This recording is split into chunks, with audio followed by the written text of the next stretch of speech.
This is Served with me, Andy Roddick. Please hit subscribe. We drop new episodes every week. This is a great win for Fritz. Just getting to it. We kind of like an undersold part of his season is that he missed a lot of time with the knee. Came back, played pretty well on the grass, made a couple finals, and obviously the quarters of Wimbledon. One, it's good to see him winning again because then when he played, the knee against Zverev in the quarters of Wimbledon didn't quite look right. Looked like he was in a hard time loading. So hopefully that's just a one-off thing. But when you see someone who's been out with a knee problem, and then struggle at Wimbledon in a big match where, he has liked that matchup, or at least did for the 2 years before that Wimbledon quarterfinal. And he's not someone who whines and cries and talks about every injury. He's not really built that way. So it is good to see him back healthy and winning. There were some question marks, at least to me, when he walked off, being like, I hope this isn't another kind of struggle bus through this knee thing that is kind of a nagging injury for him. So it was great. I think when we have a prospect like Jodar, it's always fun to kind of reset. Like he gets hot in the clay and we're going, okay, so we know he's good on clay. We know that he's going to be good on clay for a long time. Let's see him on the grass.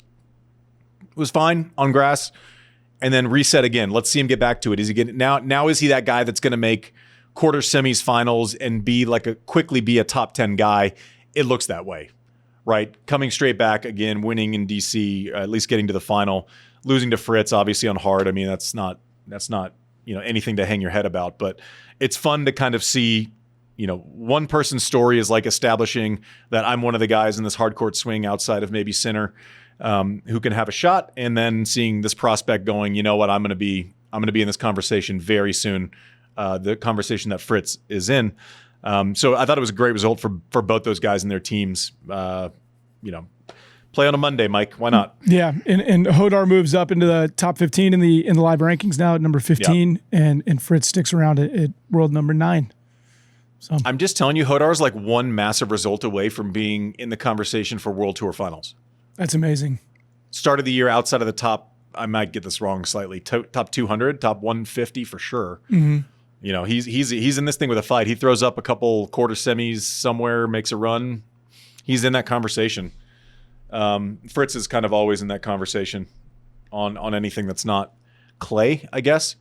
But if you're his team, you're pretty excited because one, he's most importantly is a clean bill of health, and I think Fritz likes having matches maybe more and needs them more than a Sinner or someone else. He likes kind of building. I was that way. I like building. I felt like I had to play well 2 or 3 weeks going into a slam. So big result for him. Eala not doing much to kind of Eala-mania. Quiet Eala-mania. Yep. How's this for a draw and to go through? Queen Wen, who's been Olympic gold medalist. Layla, who is defending champion at Washington. Svitolina, Osaka, Pegula on the run. Off of a big result at Wimbledon. She's not scared to play top players, by the way. No. She makes them uncomfortable. Loves it. She is able, they have to be annoyed because they never get the same shot in the same spot. She's very good at switching directions, right? All they want to do is step up and go 1, 2, especially against someone they feel like they might have more power than. It doesn't serve big. She's so good at kind of redirecting off a pace. She has a real talent for that. And, first title, I think a lot of the conversation, rightly or wrongly, after Miami last year was this a fun story, or is this going to be a fun story for a lot longer? It's the latter. It's the latter. A lot of times when you see someone, I think we had the conversation about Vachereau, and he's done great also, but someone goes and they win something from a low ranking or have a big result, you go 12 months later, once that result falls off, what's their ranking going to be? Right? And that's kind of the true litmus test. It's not this overinflated one massive result thing. Eala's the real deal. I mean, she is not scared to play the big players, and right back off of a good Wimbledon result, straight back into it. I thought she was fantastic, and going through that draw. I mean, at a not 1,000 or not slam. That's big. Beating Jess on a hard court in the U.S. I mean, that's 6-0 in the third. Also, I mean, it's putting an emphasis on it. How impressive is it to see a young player that hasn't been in this position before? She's 21 years old, coming out against a vet out of a rain delay, trailing right? To come out and put on this performance, a day later. Yeah, I mean, I don't even think it's like a one-time thing where you're surprised. Like she's now entering the phase where you're not judging a singular performance and saying that's exciting because that's the ceiling. Like, and that's what she's now in the consistency game where we kind of expect her to be pretty good all the time. And now it's, am I going to do it every week? And that's when you start talking about a top 10 player, right? Is we fourth round Wimbledon, win Washington, quarterfinals in Canada, round of 16 here, quarterfinals here, semifinal. Like then all of a sudden you're in the conversation as a consistent contender, and it's not, oh, they're dangerous on a hard court, and then the next 3 months is kind of a write-off. They're dangerous on grass, maybe. She's kind of entering this conversation where she's pretty good all the time. Her winning a title is not surprising to anyone. I think it's now almost surprising that she hadn't won one because her quality has been so good so often. And she is just not scared to go against the top players. For some reason, what she does with switching directions and accepting pace and being able to pin people in corners, she is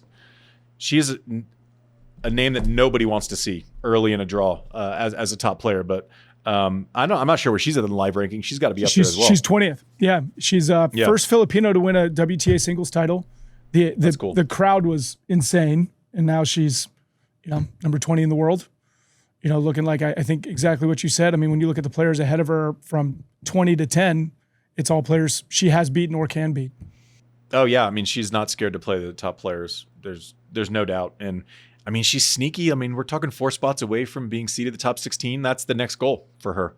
Can we put up a couple of results in Canada and Cincinnati and sneak inside that top 16 where a fourth round is expected and not a surprise to anyone? Massive props to her. She's just so much fun. Everyone in tennis should be cheering for her, right? Mm-hmm. And you can say, like, don't pick favorites, don't cheer for... Sure.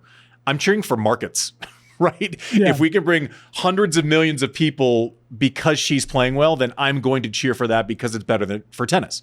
Now, I know some people might bristle and be like, listen, she hasn't won a slam. What are we doing? No, but she's literally carrying hundreds of millions of fans to our sport and saying, you're diehards now. Like, this is great for the sport. Doesn't mean you like her more than I love Jess Pegula. All I'm saying is that I want to see Eala consistently do well because of what an impact she will have on the game if she does that. Not all impacts are the same with players. Eala winning a slam is more than someone else winning a slam. It's just the way it works. So we're lucky in tennis to have her. We should continue to support this story.